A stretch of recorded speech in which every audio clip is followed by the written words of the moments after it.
အားလုံးပဲနော်ဒီလိုမျိုး training center လေးကျွန်တော်ပါနော်ကျွန်တော်ဒီနေ့လောက်ဝင်နေရတာမျိုးကျွန်တော် Microsoft Word မှာဒီလိုပေါ့နော်ကျွန်တော်ဒီခုတင်ပြပါတော့အပိုင်းကြီးလေးတွေရိုက်တဲ့နည်းတွေပေါ့နော်ကျွန်တော်ဒါကိုယ်ကမေးထားတဲ့လူတွေရှိတယ်နော်ကျွန်တော်ဒါပြန်ပြီးပြပေးပါမယ်အဲ့တော့ဒီဗီဒီယိုလေးများတော့ကျွန်တော်ပြလိုက်ပါနော် Microsoft Word မှာကျွန်တော်အပိုင်းကြီးရိုက်တာကကျွန်တော်ပြောရတယ်အဲ့တော့ဆိုတော့ခုဒီမှာတော့ဒါနမူနာပိုင်းလေးပေါ့နော်ကျွန်တော်အဲ့လိုမျိုးပိုင်းလေးတွေကျွန်တော်ရိုက်ချင်တယ်တင်ရှားသိနေတာလေးတွေကျွန်တော်ဒီမှာစိုင်းလေးတွေရိုက်ချင်တယ်အဲ့လိုမျိုးဘယ်လိုသုံးအောင်လဲဆိုရင်ဒီကနေ့ကိုကျွန်တော်ဒါ share လုပ်ပြီးမှာပါနော်ဒါကတော့ကျွန်တော်တို့ကဒီဗီဒီယိုလေးလွယ်ပါနော်ဗာလဲဆိုတော့ကျွန်တော်တို့က file menu insert file insert menu တွေကဒီဘက်အစွန်ဆုံးမှာရှိနေတယ် symbol ဆိုတဲ့အထက်မှာပါနေတယ် equation ဆိုတာဟာလည်းကျွန်တော်နှိပ်လိုက်ပါနော်အဲ့တော့ဒီမှာဒါကတော့ကျွန်တော်တို့ auto ပါပြီးသား equation တွေပေါ့နော်ဒီမှာဒီသူနဲ့တူတဲ့ equation format တွေဒီမှာဒီချပေးပါပြီနော်အဲ့ကနေမှာကျွန်တော်တို့အဲ့လိုမလုပ်ချင်ဘူးဒီကဟိုကိုယ့်ကို equation တစ်ခုရိုက်ချင်တယ်နော်ဒါဆိုရင်ကျွန်တော်တို့ကဒီမှာ insert တွေကိုကျွန်တော်တို့သွားလိုက်မယ်ပြီးဒီကောက်ကိုကျွန်တော်တို့ equation ဆိုတော့ကျွန်တော်နှိပ်လိုက်မယ်နော် equation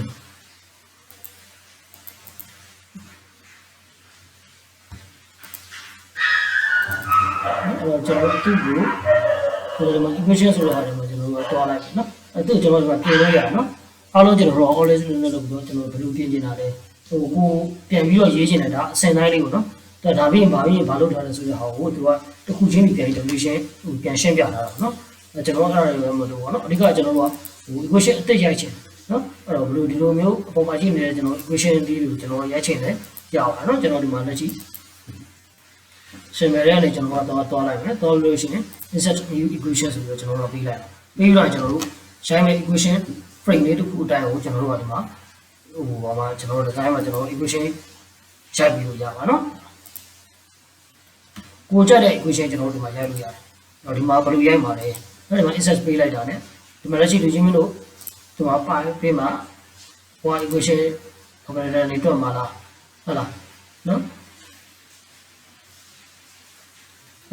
အနေနဲ့တွေ ready တွေအစရှိတော့နော်ပြင်နေတယ်လက်ရှိနော်အဲ့တော့ sin cos တွေကိုကြိုက်တဲ့အောင်ကျွန်တော်တို့ဒီမှာရှာပြီးတော့ကျွန်တော်တို့ဒီမှာအသက်ရေးလို့ရပါတယ်နော်အဲ့တော့ဒီမှာ equation ကြကျွန်တော်ဝင်သားလို့အစားအပေါင်းလုံးမြောက်စားတင်ကြတာတွေပိုကြိုက်တယ်လို့ကျွန်တော်တို့ဒီမှာရေးပြီးတော့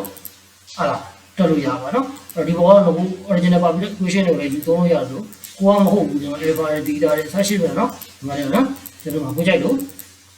equation ရေးလို့ရပါနော်ဟုတ်ပြီနော်အဲ့တော့ဒီဘောဟာတိုင်းနဲ့ရေးလို့လည်းရတယ်ဟိုလက်ရှိကိုကြိုက်လို့ရေးလို့ရပါနော်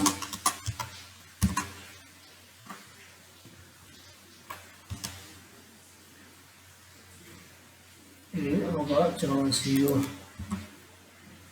plus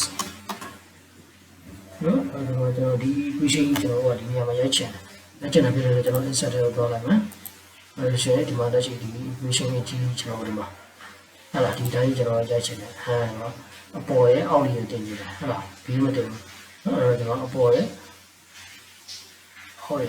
ဒီမှာတက်တယ်ဟုတ်လားဒီမှာအပေါ်ကသူ့ဘာရေးပါလဲအပေါ်ကဒီလို file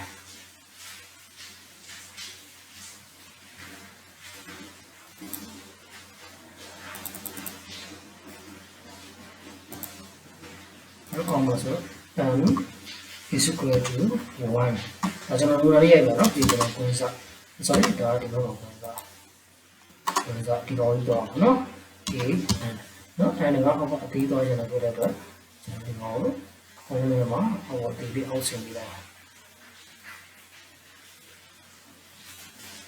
ဟုတ်တယ်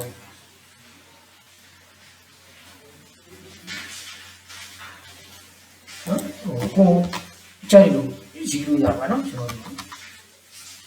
နော်အဲဆိုရင်ကျွန်တော်လောက်ဆိုစင်တီပဲလို့ထင်ပါနော်ဒီအပေါ်မှာရှိတဲ့ equation တွေ original equation တွေအသက်ပဲရေးအဲ့ဒါလက်ရှိဒီမှာ2ပေးထားပြီးတော့ equation တွေကကိုရ2တာရှိတယ်ဆိုရင်2နဲ့အောင်ကျွန်တော်ဒီမှာယူပြီးတော့ဒီမှာ sin and cos နဲ့တော့မှာစရှိတယ်ရေးလို့ရမှာဖြစ်ပါတယ်နော်ဒါလေးကတော့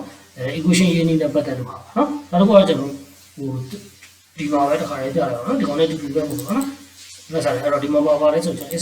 insertion မှာ symbol လေးတွေဖြစ်ပါနော်ဒါ symbol လေးကဘယ်ရှင်မှာသုံးလဲဆိုကျွန်တော်ဒေါ်လာ sign လေးတွေ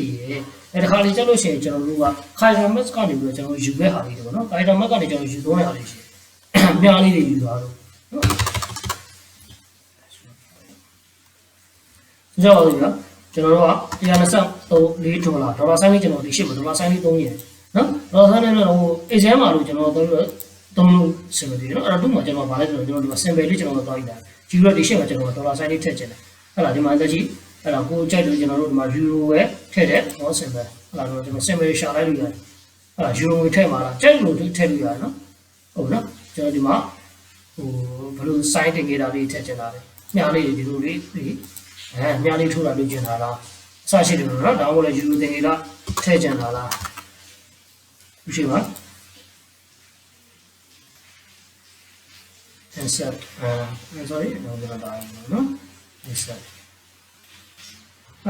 ဒါကျွန်တော် character mask ကိုကျွန်တော်ယူသုံးလို့ပါနော်ဒီမှာရှိရစာအုပ်လေးထည့်ချင်တယ်ကျွန်တော်ဒီမှာစာအုပ်ပုံလေးကျွန်တော်ယူလိုက်မယ်ပြီးလို့ရှိရင်သူ့ကိုနှိပ်လိုက်မယ် insert ပေးလိုက်မယ်ဒါပြီးကျွန်တော်ရှိမှာစာအုပ်ပုံလေးရှောက်ပါပါနော်ဟိုကျွန်တော်ဟို page maker တော့ကျွန်တော် character mask ရနေယူပြီးတော့ကျွန်တော်ယူပြီးတော့ဟိုလုပ်လို့ပါနော်အဲ့တော့ဒီမှာဆိုတော့ကျွန်တော် site တင်နေတာတွေရှိတယ်အဲဒီမှာ symbol လေးတွေရှိတယ် symbol ကတော့ကျွန်တော်တို့ဒီမှာကိုပေးထားတဲ့ကိုယူထားတဲ့font size ကိုမူတည်ပြီးတော့ပေးထားတဲ့ symbol ကိုမူတည်ပြီးသွားမှာဖြစ်ပါနော်ဟိုအဲ့ခုနကကိုလိုချင်တဲ့ဟာဘယ်ထဲမှာရှိလဲဆိုတော့ကျွန်တော် character map မှာရှာလို့ဆိုပဲကျွန်တော်ကတစ်ချက်တော့ဟိုနှိပ်ပြီးတော့ရှာအောင်ပေါ့နော်ဆိုတော့ဒီဟာလေးတွေမှာရှိတယ်ကိုဆိုတော့ဟိုကတ်တုံးလိုလေးတွေကျွန်တော်ဒီမှာဆိုရင်ကတ်တုံးလိုကိုကျွန်တော်ဝင်ကတ်တုံးအဲ့တော့ဝင်ကတ်တုံးတော့မဆိုကျွန်တော်ဒီမှာဘာပါလဲဆိုတော့ဟာဒီမှာကတ်တုံးလိုလေးတွေဒီမှာ byte လေးပုံလို့ byte လေးပုံကျွန်တော်နှိပ်လိုက်ဆက်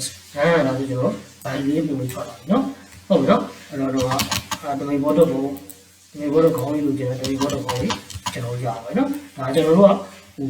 access ဘိုင်လေးနဲ့ယူရအောင်နော်ဆိုကြပါတော့သူ့ကိုကျွန်တော်တို့ပုံပုံနေနဲ့ဒီလို layer လေးတွေကိုကျွန်တော် symbol လေးတွေကျွန်တော်ပုံလေးနေနဲ့လိုချင်တယ်ဆိုတော့ကျွန်တော်တီးကြကျွန်တော်ဒါလည်းကျွန်တော်ကစာထဲမှာထည့်ရတယ်ဆိုရွှေ့လို့မရအောင်နော်အဲ့တော့သူ့ကိုရွှေ့ကျင်တယ်ဆိုရင်ကျွန်တော်ကဘာလုပ်ရမလဲဆိုရင်ကျွန်တော်တီးကြအောက်လေးတစ်ခုယူလိုက်ဒါကြောင့်ကျွန်တော်ဒီထဲမှာကျွန်တော်ဒီ box ကိုရွှေ့တာနဲ့ခုနကပုံကလိုက်ပြောင်းနေပါတော့နော်အဲ့တော့ကျွန်တော် home ကိုပြန်သွားလိုက် sorry insert ကိုပြန်သွားလိုက်မယ် symbol ကိုပြန်သွားလိုက်မယ်တော့လို့ရှိရင်ဒီမှာလက်ရှိခုနကကျွန်တော်ယူထားတဲ့ပုံလေးတက်လိုက်နော်ဟုတ်ပြီနော်သူ့ကိုကျွန်တော်နည်းနည်းချီးပြီးလိုက်ဒါက font ရဲ့ပုံဖြစ်တဲ့အတွက်နော်ဟိုကျွန်တော်ရိုးပုံဆွဲလို့တော့ကိုလိုကျွန်တော်တက်ပြီးတော့ချုပ်ချတော့သိတော့မရဘူးပေါ့နော် font ပုံမှန်မူတည်ပြီးသွားမှာပေါ့နော် okay ဒါဆိုရင်ကျွန်တော်ဒီမှာသူ့ကိုပုံပုံသုံးလို့ဆိုတော့ကျွန်တော်ပြန်ညာကျွန်တော်ကြိုက်လို့သုံးလို့ရပါတော့ဒါ symbol ပုံ symbol အသုံးပြုနည်းလေးရဲ့ကျွန်တော်ဒီဘက်ကပေါ့နော် symbol အသုံးပြုနည်းလေးရဲ့ equation ရိုက်တဲ့နည်းလမ်းလေးရဲ့ဒါလေးကျွန်တော်ဒီနေ့ share လုပ်ပြတာဖြစ်ပါတယ်အားလုံးလည်းဆင်ပြေကြလိမ့်မယ်လို့ပြောလို့ပါတယ်အားလုံးလည်းဆင်ပြေပါလိမ့်မယ်